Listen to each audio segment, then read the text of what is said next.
Hello दोस्तों, welcome back. ये है पार्ट नंबर 8 जिसमें हम कवर करेंगे question number 176 to 200।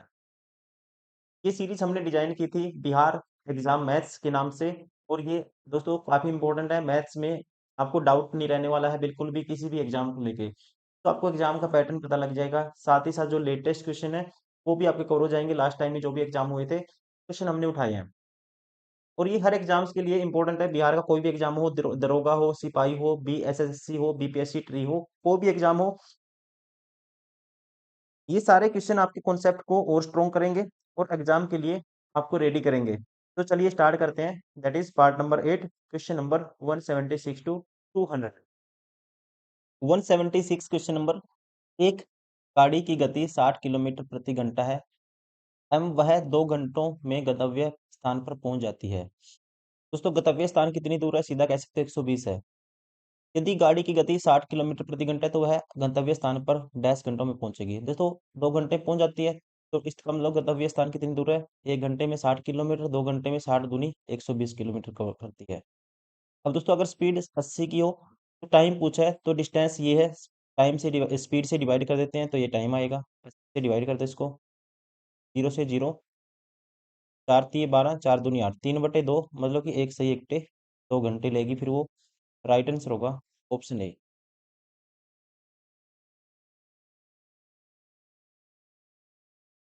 Question number 177। एक मोटर गाड़ी 36 लीटर पेट्रोल में 432 किलोमीटर जाती है। 25 लीटर पेट्रोल में वह कितने किलोमीटर जाएगी। देखिए दोस्तों 36 लीटर में जाती है वो, 432 जाती है। तो इसका मतलब 1 लीटर में कितना जाती है वो, बटे में आएगा 432/36। बताना कितने में, 25 लीटर में कितना जाएगी, 25 से दोनों तरफ मल्टीप्लाई कर दो तो इतना जाएगी ये। काट दो, 9 × 4 = 36, 9 × 4 = 36, बचेगा 7, 9 × 8 = 72। 4 पे काटेंगे दोस्तों ये आएगा 12 × 4 = 48 होता है। और 12 × 25 करना आपको, तो इसका 4, 12 को लिख सकते हैं मनी मन में 4 × 3। तो इसका 4 इसके साथ 25 के साथ भेजूंगा 100 बना देगा, और 3 साथ में है तो ये आएगा 300 किलोमीटर। तो 25 लीटर में जाएगी वो 300 किलोमीटर। राइट आंसर होगा ऑप्शन डी। Question number 178। एक व्यक्ति 10 किलोमीटर प्रति घंटे की चाल से चलता है। प्रत्येक किलोमीटर के बाद वो 5 मिनट आराम करता है। तो 5 किलोमीटर की दूरी तय करने में उसे कितना समय लगेगा। दोस्तों सीधा 5 किलोमीटर कवर करना है, स्पीड है 10 की, तो सीधा 1/2 मतलब 30 मिनट तो ये लग जाएंगे। क्या कर दिया मैंने, इस डिस्टेंस को डिवाइड कर दिया स्पीड से। अब वो देखिए प्रत्येक 5 मिनट रुकता है प्रत्येक किलोमीटर। ऐसे चलेगा वो, पहला किलोमीटर कवर किया उसने, 1 किलोमीटर कवर किया, 5 मिनट रुक गया। फिर दूसरा कवर किया दोस्तों, 5 मिनट रुक गया। फिर तीसरा किया, 5 मिनट रुक गया। फिर चौथा किया, 5 मिनट रुक गया। फिर पांचवा करेगा ना वो पहुंच जाएगा, यहाँ 5 मिनट काउंट नहीं करेंगे। तो 5 × 4 = 20 मिनट ये हो जाएगा। तो टोटल टाइम कितना लगेगा उसको, ये लगेगा जी 50 मिनट, 50 मिनट लगेंगे टोटल। राइट आंसर होगा option D. Question number 179। Monu शहर ए से शहर बी तक साइकिल से 18 किलोमीटर प्रति किलोमीटर घंटा से गया और शहर बी से शहर ए 12 किलोमीटर प्रति घंटा से वापस लौटा। तो पूरी यात्रा में औसत गति याद कीजिए। दोस्तों याद रखना आपको, जब मान लो ए स्पीड से जाता है, बी से वापस आता है, तो एवरेज स्पीड निकालनी हो तो ये होता है twice of a into B.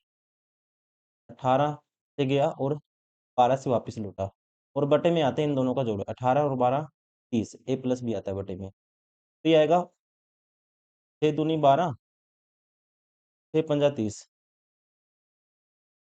और ये आएगा 18 × 4 = 72/5। 2 से ऊपर मल्टीप्लाई कर दो, 2 से नीचे, ऊपर तो हो जाएगा 144 और बटे में हो जाएगा 10। ये आएगा 14.4 आएगा। औसत स्पीड होगी 14.4 kilometre per hour. Right answer होगा ऑप्शन सी।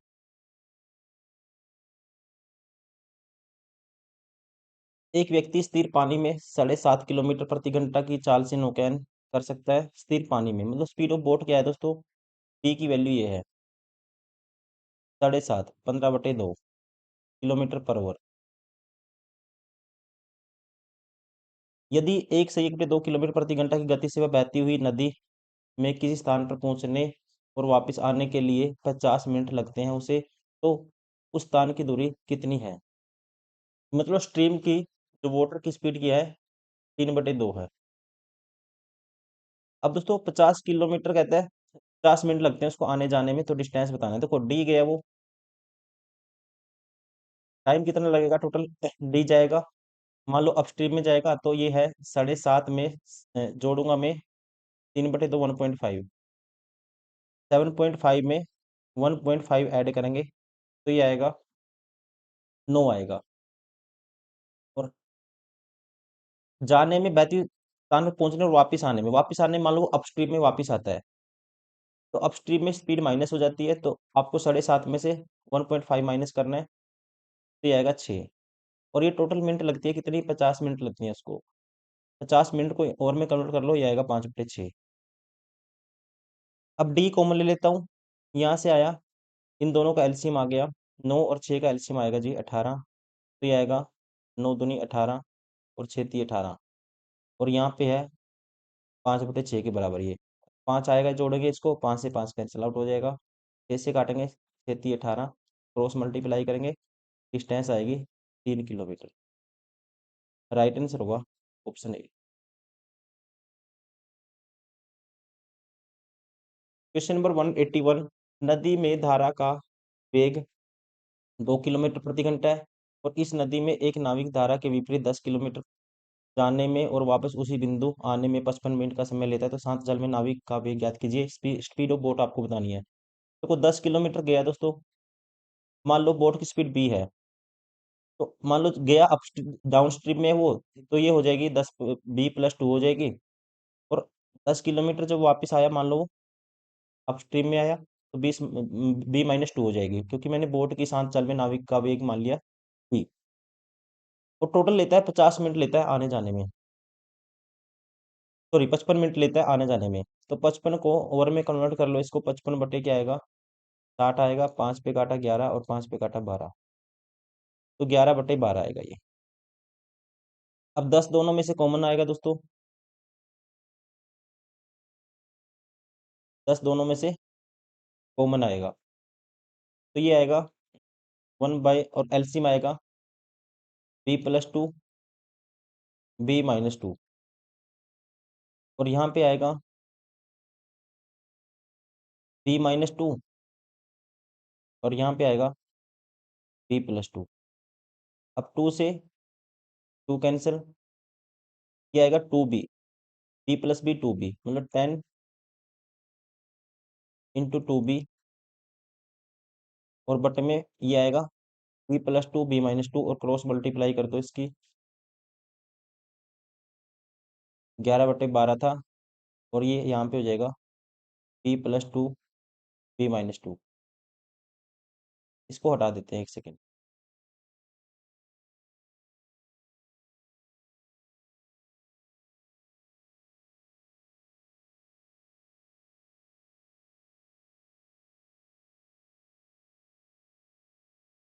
तो ये हो जाएगा दोस्तों, देखो 10 20 240 बी बराबर होगा इसके 11 b+2 और b-2 के। अगर बी की वैल्यू ऑप्शन से उठाते हैं, 20 लेते हैं दोस्तों, तो 20 उठाऊंगा, तो यहाँ पे ये 4800 आएगा, तो भी दूनी 4800 आएगा।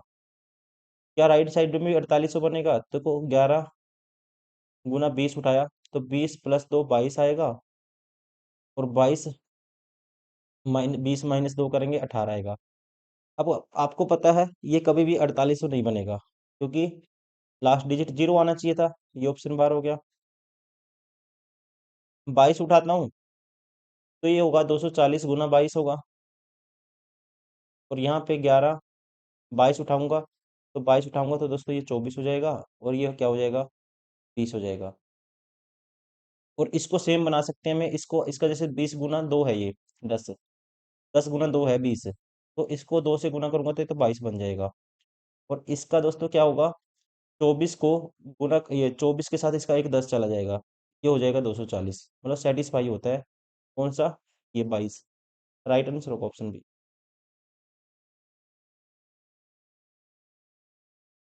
वरना इतना भी आपको सोल्व नहीं करना था, यहीं पे बी की वैल्यू पुट करनी थी, 11/12 आना चाहिए था। देखो बी की वैल्यू पुट करेंगे 11/12 आएगा, 22 पुट करोगे यहाँ पे तो ये 10/24 हो जाएगा, और यहाँ पे दोस्तों 10/20 हो जाएगा। और जब इनका एलसीएम लेंगे 24 और 20 का, क्या आएगा, 24 और 20 का जो एलसीएम लेंगे ये आएगा जी 120 आएगा, ये 50 आएगा, और ये आएगा 60 आएगा। 50 60 110 आएगा, और 110/120 तो सेम बनता है 11/12। Question number 182। एक नाव को धारा के प्रतिकूल चलने में एक निश्चित दूरी तय करने में 7 घंटे 40 मिनट लगते हैं, धारा के प्रतिकूल, जबकि धारा के अनुकूल समान दूरी तय करने में 5 घंटे लगते हैं। धारा की गति और नाव की गति के बीच क्रमशः अनुपात क्या है? देखो धारा मान लो डी डिस्टेंस किया दोस्तों उसने, प्रतिकूल में कितना टाइम लगा, इतना टाइम लगा, तो प्रतिकूल में स्पीड क्या होती है, या डिस्टेंस आप सेम कर दो सीधा ही, क्योंकि डिस्टेंस तो सेम कवर करेगी, वो प्रतिकूल में स्पीड हो जाएगी b-w। टाइम लगता है यहाँ पे, स्पीड को टाइम से मल्टीप्लाई कर देते हैं, 7 घंटे 40 मिनट। 7 घंटे 40 मिनट को कन्वर्ट कर देता हूँ बटे में 60 ओवर में, 0 से 0 2/3, ये आएगा दोस्तों 7 और 2 23/3। और ये किसके बराबर है, ये बराबर है जी, अनुकूल जाएगी वो, स्पीड होगी b+w, और यहाँ टाइम लगता है 5 घंटे, गुना में 5 के बराबर है ये, क्रॉस मल्टीप्लाई कर दो 15 आएगा ये, तो 23b-23w बराबर आएगा 15b+15, उस साइड माइनस हो जाएगा, 8b आएगा, ये उस साइड जाके प्लस हो जाएगा दोस्तों, 23 और 15 हमारे पास ये होगा 38w, 2 पे काट दो ये 4b होगा, और 2 पे काट दो ये 19w होगा। बी और डब्ल्यू का जो रेशियो आएगा, तो बी की वैल्यू डब्ल्यू के साथ वाली 19, और डब्ल्यू की वैल्यू बी के साथ वाली 4, 19:4 आएगा पोर्ट का और स्टीम का, ऑप्शन डी।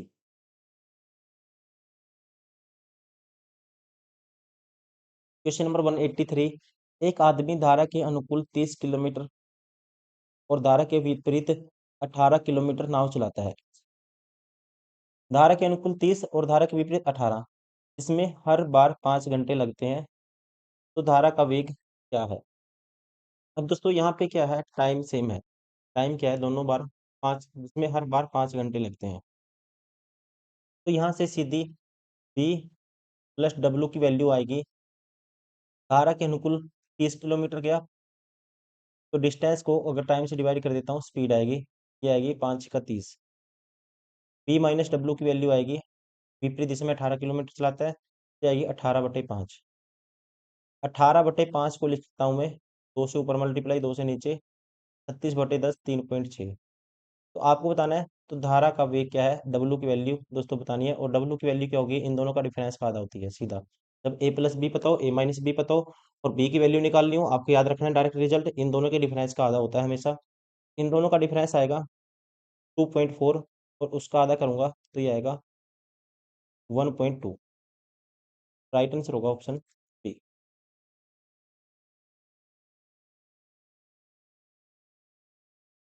Question number 184। 11 क्रमागत संख्याओं का योग 100 220 है, तो मध्य संख्या क्या है?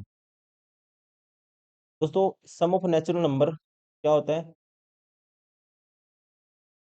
या सीधा एवरेज दिया हुआ है, सॉरी योग दिया हुआ है, एवरेज निकालेंगे तो उसको 11 से डिवाइड कर दो, 220/11 करूंगा, 11 दूनी 22, 20 आएगा।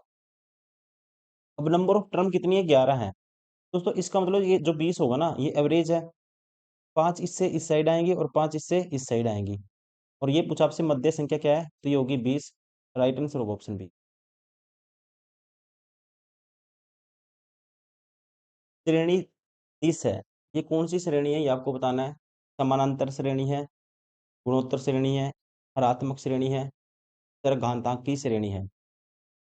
इंग्लिश में बोलते हैं इनको, याद रखना आपको, इसको बोलते हैं एपी अर्थमेटिक प्रोग्रेशन, गुणोत्तर श्रेणी को बोलते हैं GP geometrical progression, geometric progression. और हरात्मक श्रेणी को बोलते हैं दोस्तों हार्मोनिक प्रोग्रेशन। और इसको बोलते हैं एक्सपोनेंशियल सीरीज, चरघातांक की श्रेणी। अब आपको पता होना चाहिए यहाँ पे, सबसे पहले मैं डिफरेंस लेके देखता हूँ। अगर पहला ऑप्शन होगा समानांतर श्रेणी में क्या होता है, कॉमन डिफरेंस सेम होता है, अंतर सेम होता है। तो जैसे पहली टर्म और दूसरी टर्म का अंतर लूंगा, 5/6 माइनस करता हूँ 1/2, और 1/2 को ऊपर नीचे मल्टीप्लाई कर देता हूँ एलसीएम सेम करने के लिए 3 से। 3/6 लिख सकता हूँ इसको, 1/2 को। तो 2/6 आया, तो कॉमन डिफरेंस कितना आया, 1/3 आया। अब इसका और इसका भी देखते हैं, 1/3 आएगा, 7/6 माइनस 5/6, तो ये आएगा 2/6। ये भी कितना है, 1/3। तो यहाँ पे दोस्तों कह सकते हैं क्रम का जो अंतर है A2 माइनस A1 बराबर आता है A3 माइनस A2। तो कॉमन डिफरेंस सेम होता है, तो क्या होती है, ये होती है AP, अर्थमेटिकल प्रोग्रेशन, मतलब कि समानांतर श्रेणी। राइट आंसर होगा ऑप्शन ए। रेशियो सेम होता है तब क्या होती है, गुणोत्तर श्रेणी, geometric progression. Question number 186, 1, 3, 9, 15, 25, 35, 49 dash श्रेणी का अगला पद होगा। तो को अगला पद बताना क्या होगा, तो कॉमन डिफरेंस लेके देखते हैं। ये आया 2, ये आया दोस्तों, यहाँ पे डिफरेंस आया 6 का, यहाँ पे डिफरेंस आया फिर 6 का, यहाँ पे डिफरेंस आया फिर 10 का। कोई बात नहीं बनी। अगर अल्टरनेट सीरीज लेके देखता हूं मैं, देखो 1, 9, 5, 49, 1 का स्क्वायर, 3 का स्क्वायर, 3 और 2 5 का स्क्वायर, 5 और 2 7 का स्क्वायर, 7 और 2 दोस्तों, फिर नेक्स्ट जो आएगी यहाँ पे, नेक्स्ट आएगी अल्टरनेट सीरीज चला हुआ है। तो यहाँ पे तो टर्म आपको ये वाली बतानी है, ये वाली क्या आएगी, देखो ये एक छोड़ के एक, फिर ये छोड़ी ये, फिर ये छोड़िए, फिर ये वाली छोड़ के ये आएगी, यहाँ से तो ये वाली आएगी। तो ये तो हमें पता लग गया 81 आएगी। ठीक है, 81 आएगी। अगर प्राइम नंबर की सीरीज होगी 121, तो ऑप्शन में वैसे भी नहीं है। यहाँ से तो ऑप्शन मतलब मैच होगा ही नहीं, इससे ये नहीं निकालेंगे। अब इसमें देखो, अब 3 है, फिर 15 है, फिर 35 है, फिर क्या आएगा, 3, 15, 35। इनका डिफरेंस दोस्तों कितने का आया, 3 के बाद 15 था। तो इसको लिख सकते हैं 3 × 5 लिख सकते हैं। अगला क्या है, 5 × 7 है। तो नेक्स्ट टर्म क्या आएगी, देखो 3 × 5, 2 बढ़ा दिया, फिर 5 की जगह दोस्तों 7 आएगा, और यहाँ 5 और 2 7, 9 आएगा, और 9 × 7 क्या आएगा, 63 होगा। अल्टरनेट सीरीज वाला कॉन्सेप्ट है, तो यहाँ आएगा 63। राइट आंसर होगा ऑप्शन डी। एक सीरीज ये है और एक सीरीज ये है, सॉरी ये, यहाँ क्या आएगा फिर, 63 आएगा, ऑप्शन डी। क्वेश्चन नंबर 187, यदि समानांतर श्रेणी मतलब एपी, अर्थमेटिकल प्रोग्रेशन, ये जो पहले 11 टर्म है दोस्तों, 11 पदों का योगफल उसके प्रथम 19 पदों के योगफल के बराबर है, तो प्रथम 30 पदों का योगफल क्या हुआ। देखो 11 पदों का योग कैसे निकालते हैं, n/2, 11 है n की वैल्यू, n/2 फॉर्मूला होता है सम निकालने का 2a, ए क्या होती है, फर्स्ट टर्म होती है, प्लस n-1, लो 11 माइनस ए करेंगे 10 डी, और ये बराबर है 19 टर्म के सम के बराबर। n की वैल्यू 19 है, 19/2 2a, प्लस n-1, 19 माइनस ए करेंगे 18 आएगा, इंटू में डी, 2 से 2 कैंसिल, तो ये आएगा 11 दूनी 22a, प्लस दोस्तों 11 × 10 करेंगे 110 डी आएगा, और ये आएगा 19 दूनी 38a, प्लस 19 × 18, तो 18 का स्क्वायर 324 होता है, और 324 में 18 जोड़ेंगे तो ये आएगा 342 डी आएगा। अब देखिए हमारे पास क्या आया, हमारे पास आया यहाँ पे दोस्तों, ये माइनस कर लेंगे उस साइड, तो ये आएगा 0 के बराबर आएगा सारा। 22 माइनस किया 16a, प्लस 342 में से 110 गए, 342 में से 110 गए, तो ये बचेगा हमारे पास 342 में से 110 गए 232 टी।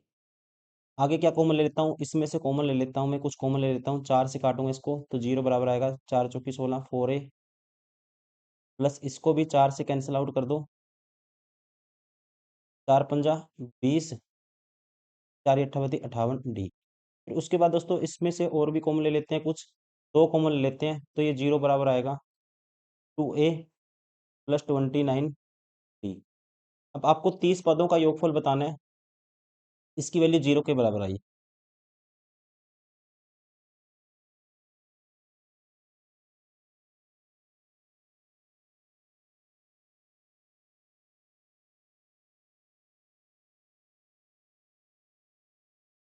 30 पदों का योगफल होता है n/2 मतलब 15, n की वैल्यू 30 है, 2a प्लस n-1, n की वैल्यू 30 है, 30 - 1 करेंगे 29d, ये होगा सम।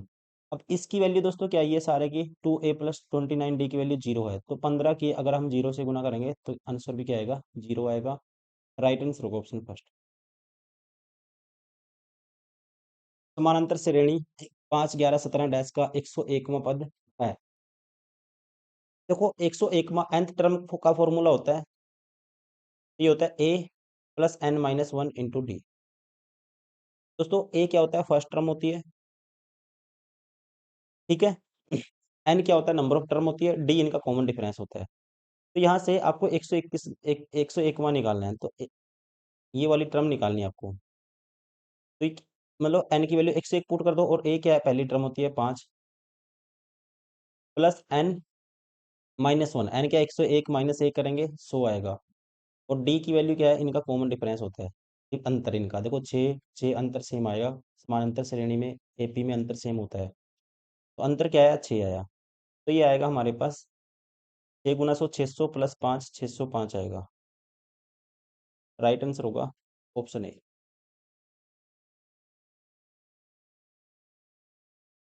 क्वेश्चन नंबर 189, यदि दो श्रेणियां 3 प्लस 10 प्लस 17 डैश डैश और 63 प्लस 65 प्लस 67 की एनवी टर्म चर बराबर हैं, इनकी nth टर्म बराबर है, तो मान है। दोस्तों यहाँ पे पूछा है एनवी टर्म बराबर है तो मान है, मतलब कि एन की वैल्यू आपको निकालनी है। एन टर्म निकालने का फॉर्मूला होता है A plus n-1 into D.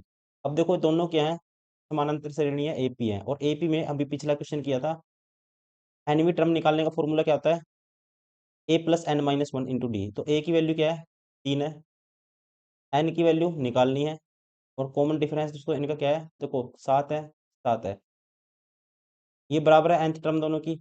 तो इसमें ए की वैल्यू 63 है, एन की वैल्यू निकालनी है, और डी की वैल्यू क्या है, इनका कॉमन डिफरेंस ये आएगा 2 है इनका अंदर, एन की वैल्यू यहाँ से आएगी। अब देखिए ये आया 3 प्लस 7n-7, और ये आया 63 प्लस 2n-2। अब ये 2n है दोस्तों, ये 7n है, तो माइनस होगा उस साइड, लेफ्ट साइड जाएगा, तो ये 5n बचेगा।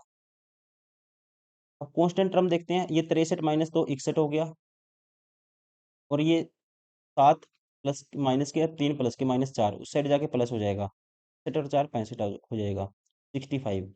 5 से कैंसिल आउट करूंगा तो एन की वैल्यू क्या आएगी, 13 आएगी।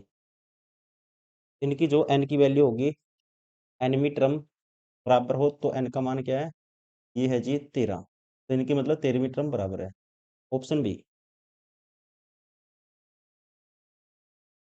क्वेश्चन नंबर 190, एक गुणोत्तर श्रेणी मतलब जीपी ज्योमेट्रिक प्रोग्रेशन का 7वां पद चौथे पद का 8 गुना है। 7वां पद दोस्तों निकालते हैं, गुणोत्तर श्रेणी में 7वां पद निकालना है, A7 निकालना है, या कह सकते हैं अगर nth टर्म निकालनी है गुणोत्तर श्रेणी में, ये होता है a इंटू आर की पावर n-1, और n क्या होता है, नंबर ऑफ टर्म होती है, r क्या होता है, कॉमन रेशियो होता है, इसमें रेशियो बराबर होता है। जैसे जो संख्याएं चलेंगी 2 4 8 ऐसी संख्याएं हैं, उनका रेशियो 4 को 2 से भाग करोगे 2 आएगा, 8 को 4 से भाग करोगे 2 आएगा, कॉमन रेशियो सेम आता है इस कंडीशन में।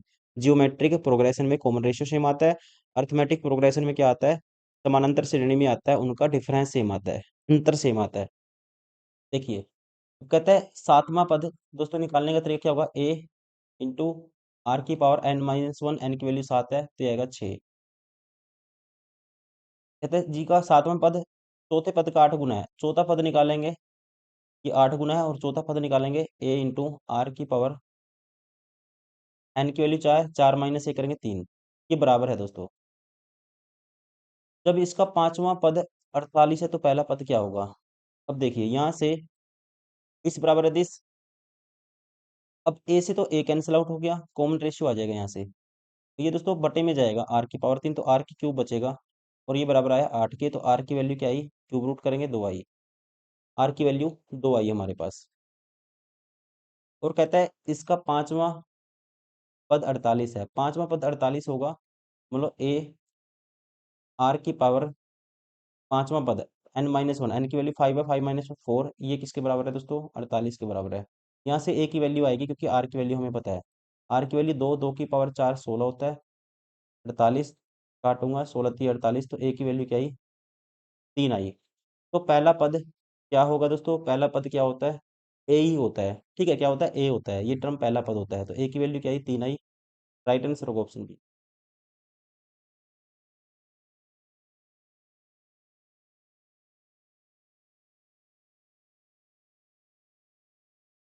Question number 191। यदि समानांतर श्रेणी के प्रथम तीन पदों का योग तथा गुणनफल क्रमशः 42 तथा 2240 है तो श्रेणी के पद हैं। तीन पदों का योग समांतर श्रेणी में, तीन पद कैसे लेते हैं? कॉमन डिफरेंस सेम आना चाहिए। एक मान लेता हूँ दोस्तों ए माइनस टी, एक मान लेता हूँ ए, और एक मान लेता हूँ ए प्लस डी। देखो इनका अंतर सेम आएगा, ए में से ए माइनस डी माइनस करोगे डी आएगा, ए प्लस डी में से ए माइनस करोगे तब भी डी आएगा। तो ये तीन पद हो गए, और इनका कहता है योगफल क्या है? 42 है। तो यहाँ से दोस्तों इससे ये कैंसिल, 3 ए की वैल्यू 42, ए की वैल्यू डायरेक्ट 14 आएगी। ए की वैल्यू क्या आई? 14 आई। देखिए आपको प्रोडक्ट लेंगे ना, काफी लंबा पड़ जाएगा क्वेश्चन, लेकिन एक चीज दोस्तों, अकॉर्डिंग टू कॉम्पिटिटिव एग्जाम आपको याद रखना है। देखो 14 है, एवरेज क्या है? 14 आया, किसी भी नंबर का एवरेज। तीन नंबर है दोस्तों, सम 42 था, एवरेज 14 है, मतलब 14 क्या होगी? बीच वाली टर्म होगी, बीच वाली, एक इसके इस साइड होगी, एक इसके इस साइड होगी। तो यहाँ तो 14 नहीं है दोस्तों, ये ऑप्शन बार हो गया बीच में। यहाँ भी 14 नहीं है, ये 16 और 22 है, ये भी ऑप्शन बार हो गया। अब इनका प्रोडक्ट देख लो, ये बनता है नहीं बनता है? देखो 14 अट्ठा 112 होगा, गुना कर दो 20 से, क्या ये 2240 आएगा? तो देखो यहाँ पे डबल करते हैं इसका, जीरो तो है ही, 112 का डबल दोस्तों 224 होता है, तो 2240 भी आता है, प्रोडक्ट सेटिस्फाई हो गया। राइट आंसर होगा ऑप्शन बी। Question number 192। निम्नलिखित में से कौन सी संख्या श्रेणी 5, 11, 17, 23 में आती है? ये आपको बताना है। देखिए अगर आप देखते हो ध्यान से, इनका अंतर दोस्तों 6 है, तो इसका मतलब कॉमन डिफरेंस सेम है, तो ये होगी एपी समानांतर श्रेणी। तो समानांतर श्रेणी में आपको याद रखना है, लास्ट टर्म निकालने का फॉर्मूला होता है A plus N minus one into D, A plus N minus one into D. तो ए एन लास्ट टर्म निकालने का फॉर्मूला, ए की वैल्यू 5 है, पहली टर्म होती है ए एन माइनस वन, और डी क्या है दोस्तों? इनका अंदर 6, तो मतलब ये आएगा 5 प्लस 6n माइनस 6 आएगा, और इसको कह सकते हैं ये आएगा 6n माइनस वन आएगा। मतलब ये आएगी कोई भी, जो लास्ट टर्म आएगी इस फॉर्म में आएगी, मतलब उस संख्या में दोस्तों कोई भी संख्या जो भी आएगी लास्ट टर्म इसकी, उसमें 6n-1 है ये, मतलब उसमें अगर एक ऐड कर दूंगा तो नंबर क्या होगा? 6 से डिवाइड होगा। तो इनमें से देख लो, एक ऐड करने से कौन सा नंबर 6 से भाग होता है? एक ऐड करूंगा तो ये होगा 306, 6 5 ये 6 से भाग हो जाता है एक ऐड करने पे। ये नहीं होगा दोस्तों, 6 5 30, फिर 8 बचेगा, ये नहीं होगा, 6 5 30 9, ये भी नहीं होगा, एक ऐड करने पे ये हो जाएगा 310 भी, 6 से भाग नहीं होगा। तो राइट आंसर होगा ऑप्शन ए।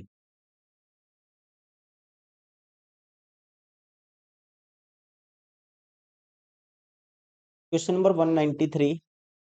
यदि किसी समानांतर श्रेणी के पहले 14 पदों का योग 1050 है और इसका पहला पद 10 है, तो इसका समानांतर श्रेणी का 20वां पद है। 20वां पद क्या होगा? देखो 14 पदों का योग दोस्तों क्या होता है? n/2, सम क्या होता है? n/2 7 plus 2a plus n-1, 14 minus 1 13 D, और ये किसके बराबर है? ये बराबर है जी 1050 के। और कहते हैं इसका पहला पद 10 है, मतलब ए की वैल्यू दोस्तों 10 है, तो डी की वैल्यू आ जाएगी यहाँ से, क्या आएगा? 7 से कैंसिल आउट कर दो, 15 7 105 होता है, ये 150 आएगा। और ए की वैल्यू 7, पहला पद 10 है, तो 10 पुट कर दो, ये आएगा 20 प्लस 13 डी, बराबर है 150। और 20 माइनस कर दूंगा इसमें से, तो ये आएगा 130 बराबर है 13D। कैंसिल आउट करूंगा, डी की वैल्यू भी क्या आई 10 आई। ए की वैल्यू भी दोस्तों 10 है और डी की वैल्यू भी क्या है, कॉमन डिफरेंस भी 10 है। इस समानांतर श्रेणी का 20वां पद क्या होगा, मतलब 20वां पद nth टर्म निकालने का फॉर्मूला होता है ए एन बराबर होता है nth टर्म निकालनी हो आपको तो a plus N minus one into d होता है। दोस्तों कौन सी निकालनी है, 20वीं निकालनी है तो n की जगह 20 पुट कर दो, तो 20वां टर्म आएगी ए 20 कह सकते हैं। 20वीं टर्म निकालनी है तो ए की वैल्यू 10 आई है plus N minus one, n की वैल्यू क्या है 20वां पद, तो एन की वैल्यू 20 है तो 19 आएगा, 20 माइनस एक 19, और डी की वैल्यू भी क्या है दोस्तों 10 है। ये आएगा 19 गुना 10 190 प्लस 10 200, तो 20वां पद क्या होगा 200 होगा। राइट आंसर होगा ऑप्शन सी। क्वेश्चन नंबर 194, इसका मान क्या आएगा ये आपसे पूछा गया है। अब दोस्तों जब इसको सोल्व करेंगे ये आएगा 2 माइनस 1/2, पहली टर्म 1/2 आई, दूसरी टर्म आई 2/3 आई, तीसरी टर्म आई ये 4 - 3/4 आई, dash dash dash last term क्या आई n-1 डिवाइड बाई n आई। जब इसको सोल्व करेंगे इससे ये कैंसिल आउट हो जाता है, इससे ये कैंसिल आउट हो जाता है दोस्तों, ऊपर वाले सारे कैंसिल आउट हो जाते हैं। तो ये जहाँ पे अब इससे पहले जो नेक्स्ट टर्म आएगी तो यहाँ पे जो भी टर्म आएगी तो यहाँ n-1 आएगा बटे में, तो इससे ये कैंसिल आउट हो जाएगा तो बचेगा क्या 1/n बचेगा। राइट आंसर होगा ऑप्शन बी।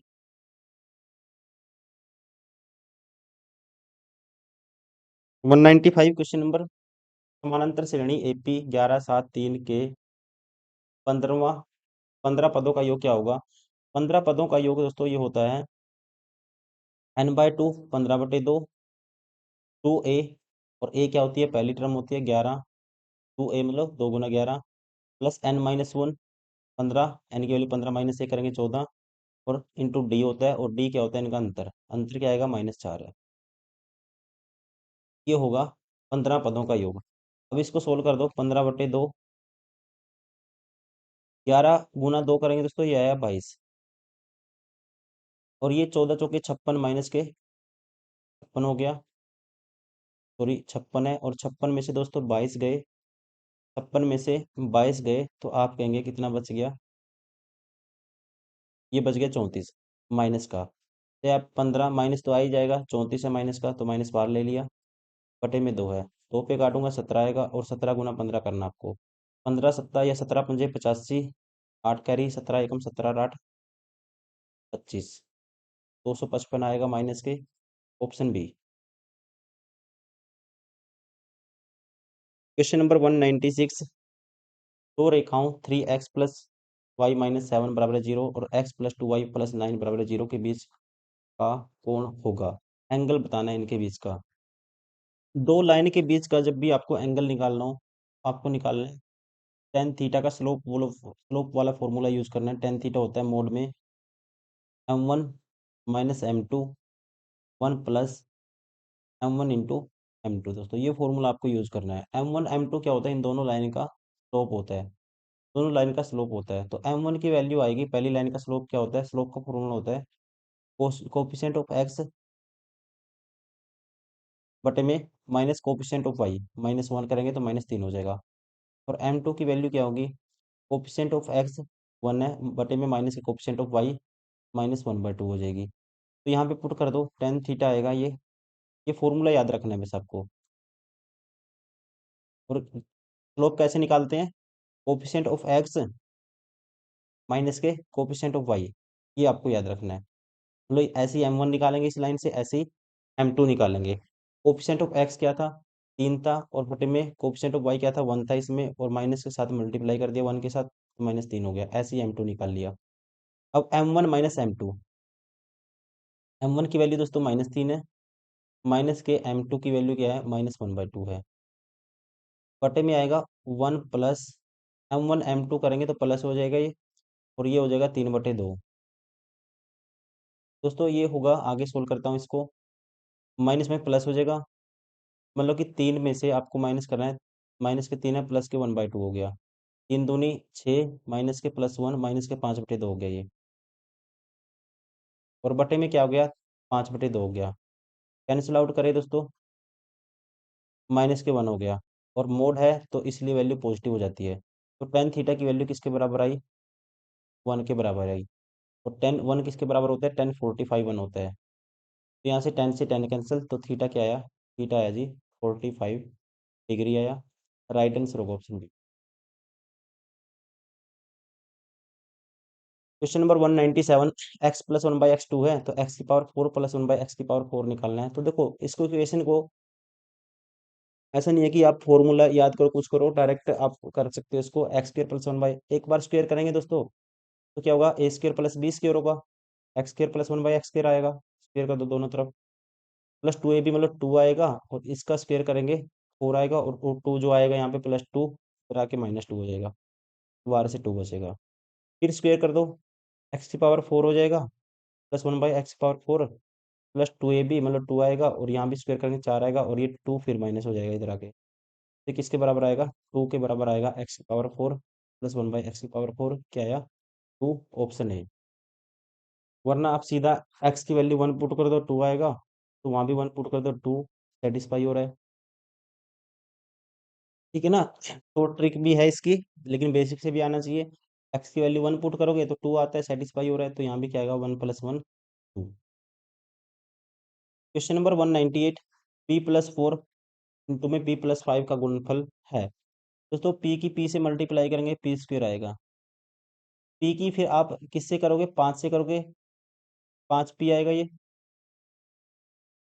और p की जब इससे कह सकते हैं 4 से p क्यों करेंगे तो 4p भी आएगा, तो मतलब 9p भी आना चाहिए। p² + 9p आना चाहिए। ये ऑप्शन बार हो गया दोस्तों। ये ऑप्शन भी बार हो गया। अब कांस्टेंट टर्म की कांस्टेंट टर्म से करेंगे तो ये 20 आएगा। तो कौन सा है? p² + 9p + 20, ऑप्शन है। Question number 199,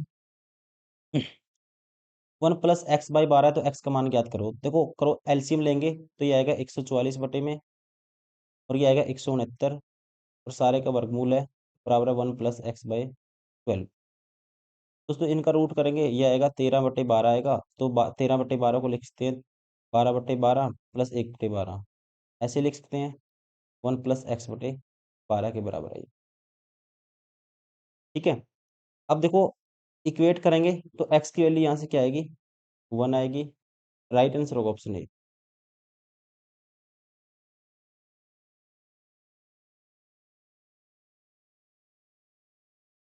question number 200, x³ + y³ बटे में x + y का मान क्या होगा? देखो दोस्तों आपको पता होना चाहिए, x³ + y³ का फॉर्मूला होता है, यहाँ पे प्लस है तो यहाँ भी प्लस आएगा, x + y इंटू में होता है x² + y² -xy, या ये -xy बीच में ले जाओ एक ही बात है, और बटे में है x + y। इससे ये कैंसिल, तो आंसर क्या आएगा? x² + y² या x² - xy + y²। Right answer होगा ऑप्शन सी।